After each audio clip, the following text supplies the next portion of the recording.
guys, o hindi ko na nakita si baby, nagpanik ako. Complication siya, may complication kayo kung i-CS ka ba or kaya mo siyang. You and me just know how it feels when we're falling in love. Say what you wanna say to me now. I wanna wake up with you in the morning. Hello guys! So welcome back to my YouTube channel. So for today's video guys, gusto ko lang isi-share sa inyo about sa birth, kung paano ako nanganak dito sa Turkey with my normal sa unang, kumbaga sa unang anak ko, tsaka sa pangalawang anak ko na which is he's only 35 weeks. Kumbaga 8 months lang siya, parang premature baby siya. So, ito guys, ibibigyan ko kayo ng idea kung paano ang pagpanganak dito sa Turkey. But before we start, please don't forget to click the like, subscribe, and turn on the notification bell so that you will be updated in my next video. At malay nyo guys, sa mga susunod kong video ay para sa inyo. So, hello guys! Welcome back again. So, ito guys ay birth vlog experience ko dito sa Turkey. Isi-share ko sa inyo guys ang aking experience sa pagpanganak dito sa Turkey. So, bali guys, nanganak ako dito kay panganay ko. Normal birth siya. Bali, nasa public hospital ako. So, bali na public hospital guys, free siya.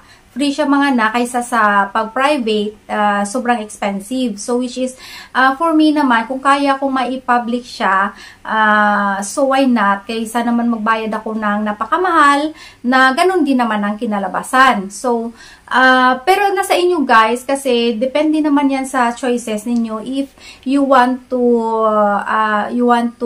spend more money, or if you want to, kung gusto kong hindi kayo comfortable sa public. But for me kasi guys, I'm fine with the public. Wala namang problema. So, bali pinanganak ko si panganay ko guys sa Bodrum, which is hindi dito sa tinitirhan namin ngayon, kundi dun sa una naming tinitirhan na place. Bali yung hospital nila nasa bundok. So, kailangan mo pang akyatin doon. And that time, wala kaming sasakyan. Napakahirap ng buhay namin. So, kumbaga tiis-tiis talaga guys. But, nakaraos din. Ang kagandahan lang dito sa Turkey guys, always they give you a check-up. So, every month, nagpapa-check-up ako. Every month, mayroon silang ultrasound. So, dahil mayroon kaming dito guys, health insurance. So, nakaano siya sa health insurance namin, lahat ng check-up namin, tsaka mga vitamins, mga gamot. So, yung vitamins guys, mayroon siyang discount, pero talagang bibilin mo yan kasi vitamins. Pero pag mga gamot-gamot guys, libre siya kasi naka-under siya sa health insurance. Okay, nagtatanong sila, what is health insurance? Health insurance guys, for example, may trabaho yung asawa ninyo, ikakaltas yan sa sahod ng asawa ninyo, ang health insurance. So, parang nagbayad na rin kayo, may monthly payment kayo. So, parang ganun na rin. But, of course, kung magkasakit naman kayo, like operahan kayo or something at least, mas nakakasave kayo kasi mahal magpa-opera, especially pag mga private hospital. So, ito guys ay so public hospital ako nanganak. Okay naman siya guys. Tapos nung nandun na sa hindi ko pa nga alam talagang parang ang hirap pala din guys dito manganak na ikaw lang at saka asawa mo. Wala kang katuwang, as in ikaw lang talaga lahat guys. So, pagdating ko sa hospital, yung kay panganay ko, mabilis lang siya guys. 30 minutes lang ako sa hospital, lumabas na talaga siya. At hindi ako masyadong nagpasakit. No? Batawag to yung talagang talaga na masakit talaga yung tiyan ko. Hindi. Bigla talaga siya. Nung sabi ko, lumabas ka na, ganun. So, parang pinush lang niya, lumabas na siya. Ganun lang. Walang kahirap-hirap. So, sabi ko, oh my God, okay naman to. Pero ang pinakamahirap lang guys na ano ko dito kay panganay ko is yung inanuhan ka. Ang tawag dito yung gingkat ba. So, tapos tatahiin as in, na-feel ko talaga yung naramdaman ko talaga yung karayom na pumasok sa butas. Ching! Hila! Tusok! Hila! Yung tinahi siya. Ramdam na ramdam ko talaga. Sumisigaw talaga ako. Tapos hindi pa nila naintindihan kasi hindi nga sila marunong mag-English. So, yun ang pinakamahirap guys. Tapos Tapos niyan guys, so ngayon nagising yung isang nurse na lalaki. Sabi niya, bakit ang ingay-ingay nito? Nakaidlip siguro siya kasi syempre may tawag dito, may break time shift, may mga shifting din sila. So yun, ininjeksyonan niya ako ng pampatulog. Nakatulog ako ng siguro mga 5 minutes, 10 minutes, nakatulog ako noon. Pag gising ko, wala na si baby, o hindi ko na nakita si baby. Nagpanik ako para akong naka-droga. Oh my God. Tapos pag mulat ko ng mata ko, nasa wheelchair na ako, tapos nasa harapan ko ng asawa ko, sabi ko, where's my baby? Where's my baby? Where's my baby? Tapos, oh my God, tapos hinaghag ko silang lahat doon. Sabi ng asawa ko, para ako doon nakadroga, hindi ko na alam daw kung anong ginagawa ko. Alam ko guys, ang ginagawa ko, pero parang na-amaze ako na lumabas na sana yung anak ko. Tapos, yun guys, yung pag nila dito guys, yung anak ko guys na panganay, dito hindi uso ang hugas, ligo sa bata pag ibibigay sa inyo. So kung yung binigay nila sa anak ko guys, punasan lang nila ng wet wipes, tapos pinasuutan na ng damit na na ibibigay ninyo na pang newborn, tapos binarahusan na siya ng parang baby kulambo baby kumot. So, kulambo man yung nasa isip ko. Yung baby blanket nila, inano na siya, nirap na siya. Tapos, nung binigay na siya sa akin, dito guys, pag mga naka, yung bata talaga yung bata talaga guys, hindi nila dadalhin kung saan. Hihintayin nila yung nanay, tapos sabay na ihatid sa kwarto yung anak mo at saka ikaw. So parang feeling mo na safe din kasi parang hindi mapapalitan yung anak mo ng ibang anak. Kumbaga hindi kayo magkapalitan ng anak. Dahil tapos may bracelet siya guys na nakapangalan doon ang last name mo. So hindi siya parang hindi siya mapapalitan kasi yan talagang iniisip ko kung paano ba mapalitan, ilagay ba sa nursing room or ganun. Parang natatakot ako. So talagang kailangan alert ako. Sana yung anak ko. Ganun ako guys. So yun pala binabantayan, tapos pag nakalabas na yung nanay, i-wheelchair ka, yung nurse bitbit niya yung anak mo, tapos susunod ka sa nurse na yan na nagbitbit ng anak mo, sabay kayo palabas sa delivery room para hindi yung ganun. So parang kampante ako talaga guys. So yun na ang nangyari sa panganay ko. Okay naman. So nakakuha kami ng private room sa panganay ko na kami lang isa sa loob ng kwarto. So, parang okay ako. Tapos, noon dumating si Bienan, tsaka sister-in-law ko, mga 12 midnight na. Nung nakalabas, sabi niya, hindi na naghintay. Hindi na nakapaghintay. Lumabas na talaga siya. Yung mga 3 AM na ata, yung lumabas si panganay ko. So, dumating sila Bienan, mga ganun din oras, mga tawag dito? Dumating pala sila guys, siguro mga 1 AM, pero nasa loob na ako ng delivery room. So, hindi na ako makalabas. Gusto pa nila sana makita ako for the last na malaki pa yung tiyan ko. Tapos, yung gusto ng sister-in-law ko, siya yung nasa loob, hindi yung asawa ko. Kaso lang, wala na. So, huli na sila nakarating. So, hindi, at saka dito pala guys, hindi pwede yung mga lalaki nasa loob ng delivery room pa public hospital. So, nasa labas lang talaga sila at ikaw lang talaga ang nasa loob. Yan talaga na, sumasakit na yung tiyan mo, yung nahihilo ka na, parang himatayin ka na, panay pa sila tanong, anong pangalan mo, saan ka nakatira, mga ganon. Ang sagot ko lang sa kanila, guys, bilmiyorum. Wala na akong ibang alam na Turkish kasi blackout na yung utak ko talaga. Tapos hindi rin naman ako masyadong marunong mag-Turkish guys dahil nga hindi nga nagtuturkish yung asawa ko sa akin. English lang talaga. At the whole 10 years, English lang, walang Turkish. So yun na guys, yung kay panganay ko, ganun, okay na siya. Then, pagdating na sa bahay, guys, nagstay kami ng parang 1 day to 2 days, 2 nights sa hospital. Kasi that time, Saturday, so Sunday, hindi kami ma-release ng doktor. Kasi walang doktor pag weekend. So, Monday na kami nirelease. And then, pag uwi ko sa bahay, kasi gutom na gutom ako, hindi ko naman gusto yung mga pagkain nila sa hospital, mga makarna, yung spaghetti na parang nilaga lang, lagyan lang ng asin, tapos mga olives, mga cheese, mga bread. Gusto ko kumain ng kanin o kaya manok, mga ganun gusto ko. So, parang sabi ko, ano ba to? Nakakawala namang gana itong kumain. Then, nung pagdating sa bahay, guys, nako, nag-yellow pa ang manok. nilaga ko na. Nilagyan ko na ng carrot tsaka patatas. Diyos ko, Lord, ano ba to? Ang hirap talaga dito, guys. Kakagaling mo lang sa hospital, walang luto, walang ano. Kasi ayoko rin naman ko mag-order, kumain. Gusto ko humigop ng sabaw. Gusto ko ng sabaw. So, yun ang ginawa ko. Tapos, sinabihan na naman, hindi naman alam ko anong gusto kong kainin, kaya hindi rin nila ako matutulungan. Tapos, pero sister-in-law ko nagluto ng mga Turkish food din. So, wala na rin naman akong choice kundi kakain, kahit hindi ko magustuhan. Dahil, mahirap, masakit pa yung tahi ko, guys. Masakit pa yung tahi ko. Tapos, hindi mo alam kung anong gagawin mo. Oh my God. So, at least, guys, nakasurvive ako for that. And then, ako na lang talagang natira sa bahay after nila na umalis. Mga siguro 1 week lang sila sa bahay. Then, umuwi na sila dito sa Kusyadasi. And then, ito naman, guys, chapter 2 kay baby. Si baby kong prematured. Ayan, sakitin si baby. Kasi nung buntis ako, guys, for the first week akong nabuntis, nagka-COVID kami. So, buti na lang hindi ko ininom yung gamot na para sa COVID kasi kung ininom ko siya, nalaglag na sana siya. Pero I feel talaga na meron na talaga, nandyan na talaga siya.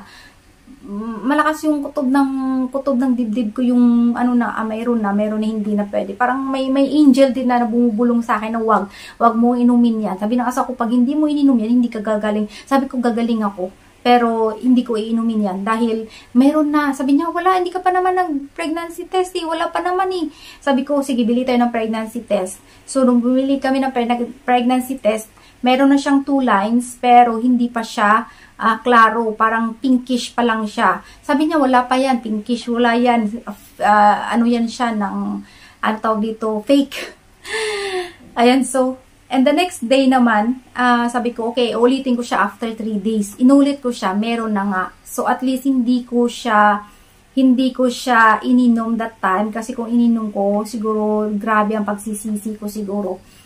And then, yun na guys, nung nanganak naman ako dito kay panganay, kay bunso, Christmas party namin yun. So, pero 7 months pa lang siya guys, pinabedrest na ako ng doktor ko dahil sabi niya, nag-construct na ako nung 7 months pa lang siya. Sabi niya, sabi niya, sige mag-bedrest ka muna, hintayin mo mag 8 months, sabi niya. So, talagang, pero sige pa rin ako trabaho dito sa bahay guys, kasi ako lang dito mag-isa, kailangan ko magluto, nagugutom ako. Siyempre, kung hindi ko gagawin niya, magugutom din yung panganay, tsaka yung tatay, siyempre, no, nagtatrabaho din ng tatay. So, kailangan ko pa rin magluto kahit sinabihan na ako ni Doc na mag-bedrest. Minsan, nagbabacuum pa ako, nagmamap, ano-ano, ang tigas ang ulo ni Inday. Tapos, so hanggang na umabot na nga siya ng 35 weeks lang siya. Dapat, sabi ni Doc, dapat 37 weeks, okay na. Pero hanggang 35 weeks lang siya. Hindi na nakaya na, nag-Christmas party kami guys, nag-TikTok pa yun si Inday. Tapos, yun na, nag-TikTok. And then, sabi ko, parang sumasakit na talaga yung tiyan ko. Pero umupo lang ako. Kumain ako ng crabs. Oh my God. Sabi ng doktor, yung crabs. Kasi once na may allergy pala ako sa crabs, magti-trigger daw si baby na gusto niyang lumabas. Kasi parang nangangati yung mga katawan niya. Yung parang basta nagti-trigger daw. So, ewan ko kung sa crabs. Pero kunting-kunti lang talaga guys ang kinain ko ng crabs. Sabi ko kay Doc, kunti lang naman Doc ang kinain kong crab. Sabi niya kahit na basta nakakuha ka ng 1 teaspoon, automatic na yan siya na nag-aano siya sa yung bloodstream. Sabi ko, ay ganun pala Doc. Buti na lang ito guys, yung doktor ko dito sa Aiden, marunong mag-English, ang galing mag-English. Ang gwapo-gwapo pa, blue pa ang mata. Sabi ko, ay, sabi ko may ano yata ako, ano ba tawag dito? May inspirasyon akong mga anak. Buwang talaga. Alam mo, mga anak na naglalandi pa. Display talaga to. Ang gwapo-gwapo. Blue eyes pa. Tapos sabi ko, sige nga. Tapos tinuturuan niya ko, alam mo ba mag-ire? Sabi ko, oo. Eh, syempre, may anak na ako. Sabi niya, baka nakalimutan mo kasi matagal na yun. 5 years old na yung panganay mo. Dapat close mouth lang. Tapos, iri ng yung energy na sa loob. Huwag sa labas. Huwag kang sigaw ng sigaw. Ipasok ko lang doon sa loob. Sabi ko, oh, sige. Basta, sabi ko, huwag mo ko iwan ha. Parang siya na yung asawa ko. Sabi ko, Dok, wag mo akong iwan, babalik-balikan mo ako dito. Naku, hindi pa naman sila marunong mag-English. Naku, paano na lang, ikaw lang ang marunong mag-English dito. Ikaw na muna dito sa gilid ko. Sige na, ikaw naman mag-substitute kung nasa asawa ko kasi hindi man siya pwedeng makapasok kasi ano siya dito kasi guys, alam nyo, in-explain ko na hindi pwede ang lalaki or asawa nyo dito makapasok pag public. Nung una lang guys, sa panganay ko, pinapasok nila doon sa loob ng delivery room yung asawa ko kasi hindi nila ako makausap. Kailangan nila ng information ko, anong pangalan ko, ilang taon na ako, saan kami nakatira. Hindi nila ako makausap dahil hindi nga ako marunong mag-Turkish. Ay, ni-English ko naman sila, hindi naman sila makaintindi. So, pinapasok na nila yung asawa ko para interviewin. Yan lang guys. So, dito naman kay baby guys, hindi talaga nila pinapasok yung asawa ko. So, ang nagbantay sa akin is sister-in-law ko. So, yung sister-in-law ko naman, okay ka lang.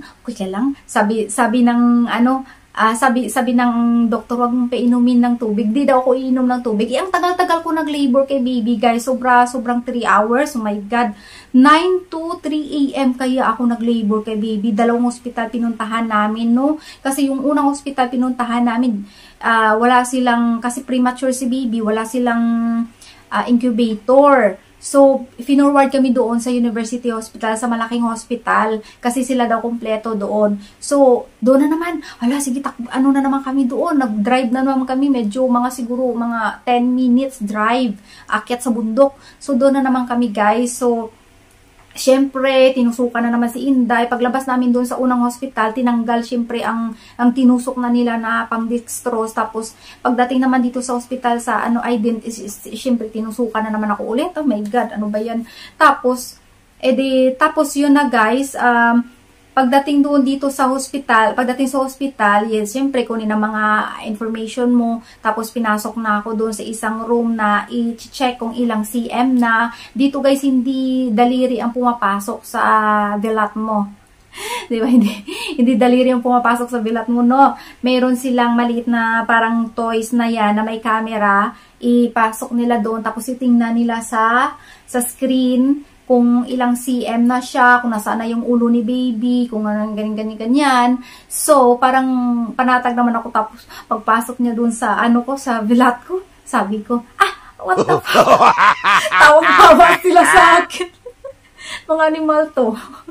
Sabi ko, no, pinaglalaruan niyo ako, no. Sabi niya, hey, calm down. Sabi ng isang nito na marunong mag-English. Sabi niya, calm down, calm down. Sabi niya, tingnan natin si baby kasi alanganin siya sa months. So, tingnan natin kung may complication siya, may complication kayo, kung i-CS ka ba or kaya mo siyang i-normal.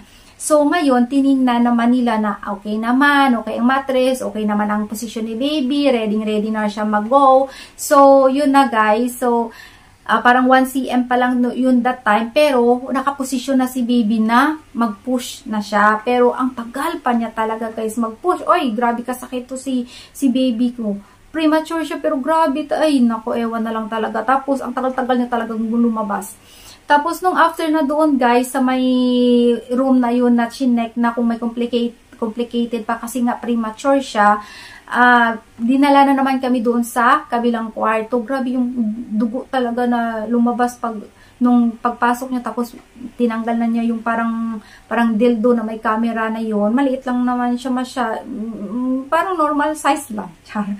Normal size lang. Tapos yun na. Tapos, alam mo guys, maganda rin ang ganyan para maging open yung cervix natin pag pinapasukan ng ganon. So, para maging open din siya. So, doon dinala na ako doon sa delivery room. Ang tagal ko doon from 10 or 11 in the evening until 3 in the morning. Yung sister-in-law ko, nagaganon na siya sa kakabantay sa akin. Tapos, aray kong sakit. Ganon na naman ako. Babango na naman siya. Are you okay? Is it coming? Ganon na siya. Pero in Turkish siya guys. Pero makakaintindi siya ng English. Pero comfortable siya mag-speak ng Turkish. Pero pag alam niya na hindi ko talaga maintindihan na talaga, i-English niya sa akin. Ganyan lang. Kasi gusto niya matuto ako mag-Turkish. So, yun. And then yun sabi ng doktor sa kanya, wag mo siyang bigyan ng tubig. Sabi ko, I'm thirsty, I want to drink water. Ay, binigyan niya ako ng tubig. Ay, nauhaw si Inday Kasi 'di ba ano pa naman heat kasi winter, December, so winter, so heater talaga ang nagaano, so madali kang matutuyo talaga. Binigyan niya ako ng tubig. So ayan na guys, so nung binigyan ako to, okay naman.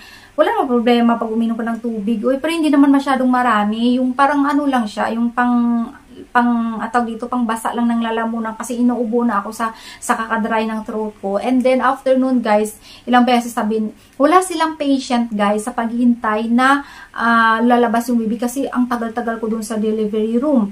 Ilang bata na ang kinilo-kilo doon sa room na yon kasi doon talaga ako special room kasi nga foreigner. Doon na lahat ng machine kasi nga premature nga si baby, so lahat ng machine na sa tabi ko na, hindi man ako pwede mag-picture. Kinuha yung cellphone ko, nilagay niya, ilagay mo yung cellphone mo sa bag mo, walang cellphone, everything is clean, nakahubad syempre, tapos nakapang ano tawag dito, nakapang hospital na damit, yung bukas ang likod, yung ganon, so nakahubad at tanggal yung bra, tinanggal na. So yun na guys, ang ano dito, wala silang patient na ano, kasi itong babae pa na ibalik-balik sa akin, ang tagal. Sabi niya, ICS ka na lang. Buti na lang itong isang doktor na sabi ko sa inyo na marunong mag-English. Sabi niya, no, hindi yan ICS kasi normal siya sa una niyang anak, kaya niya yan inormal. Kaso lang talaga, matagal lang talaga mag-react yung baby sa loob.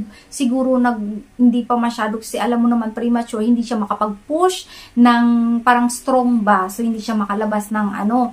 Pero na-check na namin kung may complication, wala. So okay, pwede siya mag-normal siya at hindi pa naman ano. So binabantayan lang din nila ang may nakalagay lang dito sa tiyan ko guys na for heartbeat, kasi pag humina yung heartbeat ni baby, i-CCS talaga ako. Pero si baby kasi talaga parang lumalaban siya, yung kick siya ng kick, pero hindi kalakasan yung kick niya kasi nga 35 weeks pa lang siya, hindi pa siya fully talaga na malakas sa loob. Maliit pa siya, so hindi siya talaga fully na malakas. So, yun, nagtatry naman siya talaga na i-push. Alam mo, ilang tao sila tumulong sa akin? 9. Isa sa pintuan yung caregiver nagbabantay na matapos siya yung tagalinis, tapos siya ang magpapasuot sa akin ng dito ng damit. Kumbaga tutulungan niya ako na magsuot ng damit ko kasi syempre kakapanak mo, sakit ng ano mo, hindi ka makagalaw, mga ganun. Syempre kailangan mong lumipat sa ibang room. So yun na guys, tapos yung isa doon umuupo, may sinusulat sa, ewan ko, sa lamesa, may sinusulat siya, ewan ko kung sinusulat niyan. Tapos yung isa may tagahawak ng malaking ilaw na para tayong sa spotlight, para tayong yung camera, yung parang ano siya, ilaw talaga siya na, di ba, pag may shooting, ginaganon para na maliwanag yung mukha mo. Naku, iniilawan yung bilat ko. Tapos yung isang doktor dito na hindi niya duty kaya hindi siya nagpapaanak sa akin. Parang ano na siya, yung off duty. Hindi niya off duty, parang naka-break ata yun siya. Pero siya lang nasa gilid ko na malapit na. Siya lang nagsasabi na malapit na. Sige, are you ready? One push siya, one push. Yung pinakamalakas na push para lalabas na yung ulo ni baby. Sabi ko, okay. Yun na, nagpupush na naman ako. Kaso lang ang hirap talaga ni baby na ilabas kasi hindi pa siya strong enough na mag-kick palabas sa tiyan ko. So, tinutulungan nila, pinupush din nila yung tiyan ko. Tapos, 9 sila, isa tagahawak ng malaking ilaw, na pailaw sa bilat ko. Tapos, isa doon, nagsusulat, ewan ko anong sinusulat niya. Tapos, isa dito, caregiver, nagbabantay na tagalinis. Tapos, yung may dalawang babae dito. Tapos, isang doktor dito na midwife na doktor na parang, yung OGT ata yan, siya ang nagpaanak sa akin. Tapos ito dito, may isa ditong doktor sa tabi niya mismo na professional doctor talaga. Na siya talaga ang professional doctor. Siya nagsasabi na, okay na, lumabas na, ikat mo na yan, o sige, tahiin mo na, o ganyan. So, tinanong pa niya, Dokta, tahiin pa ba to kasi maliit lang ang sugat? Sabi niya, o, tahiin mo 2 stitches. 2 stitches daw, kasi naiintindihan ko, sabi niya, daw. So, okay, sabi ko, 2 stitches. Tapos, dito naman, isang babae na naman, tapos, itong doktor na sabi ko, tapos ito, naghihintay may isa pang nurse doon na naghihintay kay baby, na siya ang magpunas, tapos ikilo nila kung ilang kilo si baby, tapos may mga tawag dito, stamp ng paa niya, yung ganon. So, si baby ay lumabas ng 2.3 kilo. So, yung minimum ng normal baby is 2.5. Pero sabi ng doktor, okay lang yan kasi premature nga siya. At least nakaabot siya ng 2.3 kilo. So, parang ano na rin ako kasi 2 points lang siya para maging normal. So, hindi naman siya kasing liit talaga. Pero, alam mo guys, para siyang pusa. Yung para siyang maliit na pusa, yung baby cat, nung lumabas siya. Tapos, bigla lang siyang, nung ano na siya, nung talagang mga 2 hours after, parang naglaki siya. As in, ang liit-liit talaga niya siya guys. Para siyang skeleton. Oh my God, nakakatakot. Sabi ko, Diyos ko Lord, ano ba to? Yung maawa ka tapos pag may pumapasok na mga nurse doon, oh my God, sabi niya, ang liit-liit ng baby mo. Sabi ko, animal to, sasapaking ko kayo. Sarap niyong chinilasin. Ako ngiti-ngiti lang ako kasi hindi ako marunong mag-Turkish. Pag ako marunong mag-Turkish, ewan ko sa inyo, sasakit talaga ang dibdib niyo sa akin. Tapos yun na guys, so yan, checking. Every 1 hour checking. Sabi ko sa kanila, when you will check me again, can I sleep? Napapagod ako guys. Tapos may kabilang, may kabilang, dito kay baby, sa isang kwarto, 2 kami. Tapos may curtain lang siya na, kasi public nga. So may curtain lang siyang dito, para na privacy. Tapos yung kabila naman dito is, premature din ng magiging anak niya. Parang 7 months pa lang ata. Pero hindi pa siya pinapaano ng doktor dahil siya ng diabetes. So complicated. So papunta sila sa Izmir. So yun na guys, every hour check up. Sabi ko magpatulog naman kayo, animal to, ano ba to? Tapos ito guys, ang pinaka funny moment lang talaga hindi ko talaga makakalimutan is yung pagpaanak talaga sa akin na grabe 9 person, parang pinestahan na yung bilat ko, no? Parang first time ko talaga kasi dito kay panganay ko guys, tatlong midwife, isa yung tumutulong dito sa pag-push sa tiyan ko, isang caregiver, isang midwife yung magpapaanak sa akin, tapos puro pa babae, walang lalaki. Dito naman guys sa Aydin University, oh my God, ilang lalaki ba? Isa, 2, 3, tatlong lalaki, puro doktor. Tapos yung mga babae na nurse na sila. Tapos caregiver, yung tagatulak ng wheelchair ko kung pupunta na ako sa room. Yun guys, 3 lalaki. Siyempre nakakaya, siyempre may lalaki. Tapos yung isang midwife talaga ganun sa bilat mo. Kukunin si baby. O diba? Parang mahiya ka naman. Tapos hindi ka pa nakashave kasi hindi mo naman makita yung bilat mo. Oh my God. Tapos ano bang bilat mo? Tapos may spotlight pa sila na malaking ilaw. Pistito, lahat ng alipurpur dyan sa bilat ko. Kitang-kita mo. Pati siguro bituka ko, nakikita mo na dyan. Visit. Pero syempre guys, yung mga ganyan, na-use na sila sa mukha ng mga bilat, no? So, hindi na sila nanibago dyan. So, ayan guys, tapos guys, experience ko din dito na, basta guys, maganda lang din dito guys, dahil under sila sa health insurance, at saka ang pagpapacheck up kay baby, at naman, pag nag-born na guys, nanganak na kayo, iparegister din nyo sa BLEDEE para magkaroon din kayo ng, parang may binibigay yung town nila guys, yung mayor nila, or may binibigay silang pera or mga bag na set na mayroon ng laman na diaper, bag na tapos na panglagyan mo ng mga diaper, mga something, tapos kay baby, nakuha namin pera. Tapos kay panganay man, nakuha namin pera. Parang that time nakuha namin kay, siguro kay panganay, mga 200 ata plus yun. Dito kay baby naman, 400 plus. Kasi 5 years ago na rin yung kay panganay. So, maliit pa yung Kay baby, mga 400 plus. So, okay na rin naman yan siya.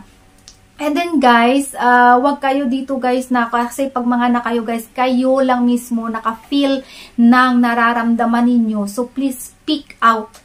Kailangan nyo magsalita kahit di kayo marunong mag-English. Dahil mayroong mga nurses, mayroon din sila na marunong mag-English. So, kung sino yung marunong mag-English, tatawagin nila, what did she say? Anong sinasabi niyan? Anong sinasabi nito? Paki-translate nga. Magtatawag sila ng translator, guys, kung hindi walang may nakakaintindi sa inyo. Pero luckily lang naman, itong doktor ko talaga, marunong din mag-English dito sa Aydin University. Marunong siya mag-English na so parang panatag ang loob ko na, hindi, masakit yan ang nagre-reklamo talaga ako, guys. Sabi niya, no, don't say no, no, it's my body. No, it's my body. I feel what I feel. You don't feel what I feel. I feel what I feel.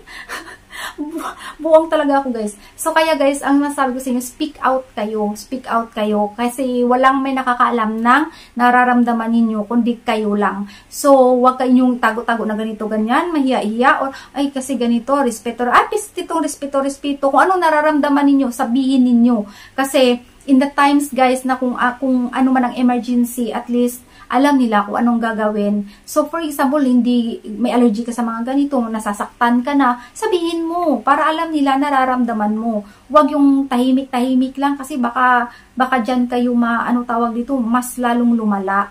So, try to speak out kung anong nararamdaman ninyo.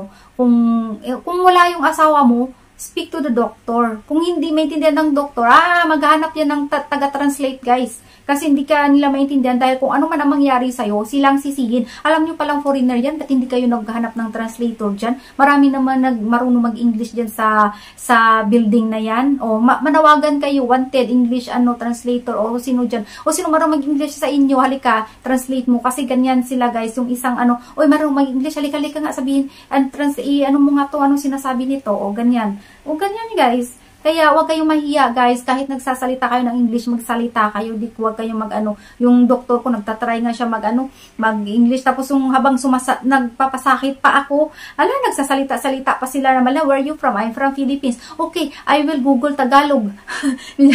Okay, I know you know Tagalog. Ganon pa siya. Nagtagalog siya, natatawa na lang ako sa Tagalog nila kasi yung pronunciation nila parang kumakanta. Sabi ko, no, I don't understand your Tagalog, sabi ko.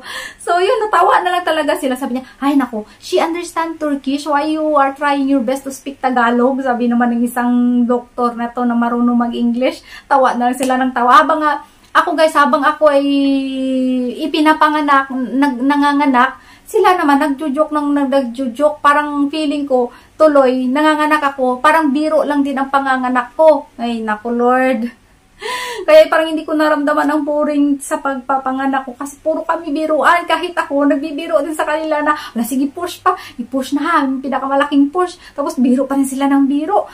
Ay, naku, Lord. Kasi sobrang parang comedy na panganganak yung nangyari dito kay baby.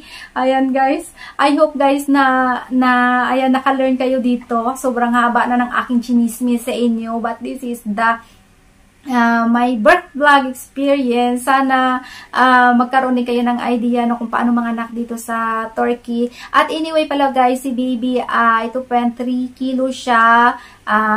Healthy baby boy nung nilabas ko siya. Wala siyang mga complication. Hindi siya hindi siya nilagay sa incubator. Tapos ang nagka-problema lang kami nito nung nag-yellowish siya kasi dapat ilalagay na siya sa incubator. Maraming test ginawa sa kanya, grabe tusok-tusok sa paa niya ng karayom dahil lang sa blood test, tapos ilang hospital. So ang advice ko pa sa inyo, guys, just don't listen to the one hospital only. So, when they say na, yellowish si baby mo, ng ganito, ipa-incubator, blood test niya, mataas yung sarilic niya, yung yellowish ba, mataas. Try to go to another hospital, guys, at second opinion kayo. Kasi yan ang nangyari kay baby ko. Dapat, New Year, guys, iiwan sana namin siya dun sa hospital dahil nag-yellowish siya at mataas daw ang line ng yellowish niya. 19 daw ang number ng pagka-yellowish niya. So, which is, hindi ko matanggap kasi mag-New Year na tonight. Hindi ko matanggap na hindi kami mabuo. Sabi ko, Lord, kahit wala kaming pagkain, walang handa, whatsoever, matulog man kami ng maaga. Ang importante, katabi ko silang 4.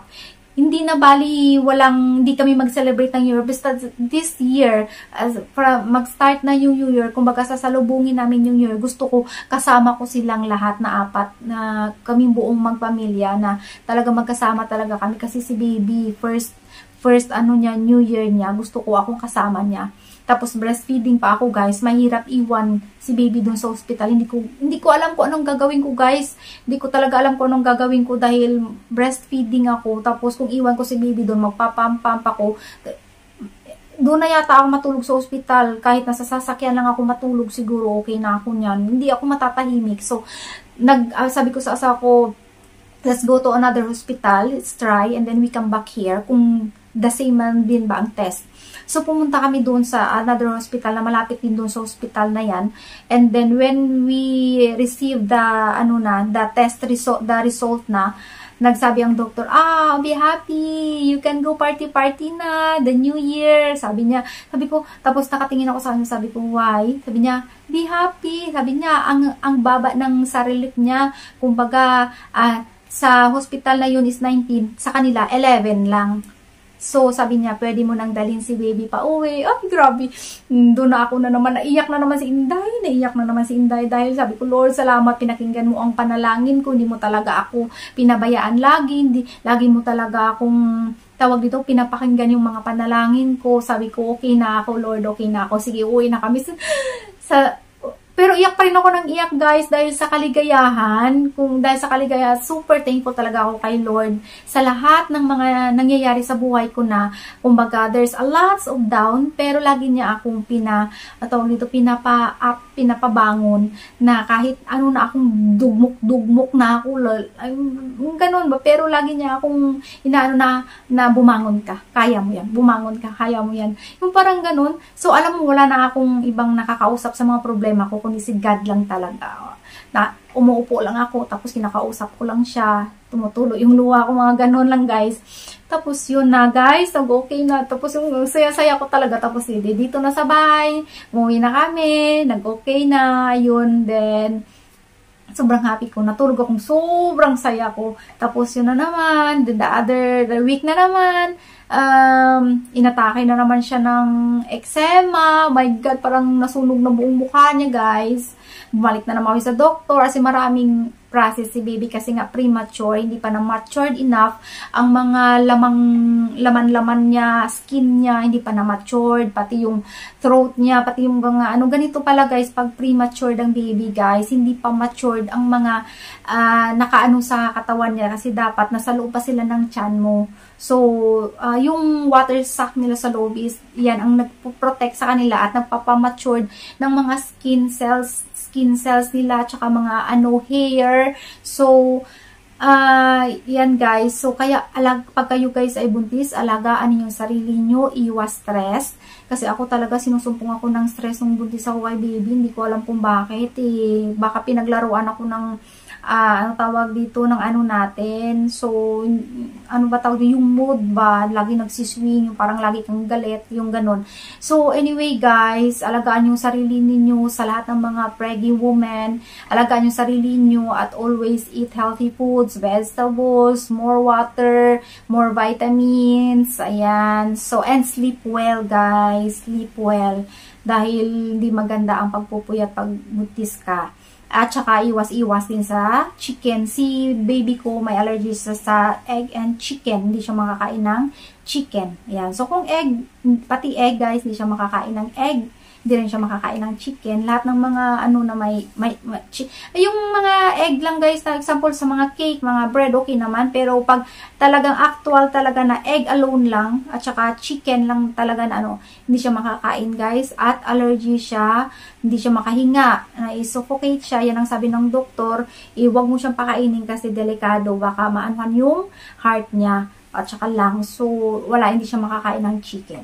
Ayan, guys. So, thank you so much again sa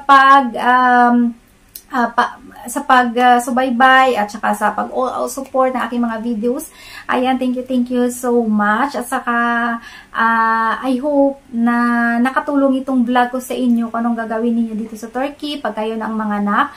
Please don't hesitate to tell anything na nararamdaman ninyo. Ayan guys, sa mga bago pa lang sa aking YouTube channel, please don't forget to click the like, subscribe, and turn on the notification bell so that you will be updated in my next video kung ano na naman ang request ng ating mga kaibigan dito. So, ayan, gusto ko lang naman na maghatid sa inyo ng mga idea para naman na hindi tayo mga parehong maging syunga-syunga, no, for the first time here in Turkey. At saka sa mga kaibigan ko, ayan, thank you so much. At sa mga subscriber ko, ayan, thank you so much. Ayan, bye-bye guys. See you in my next vlog.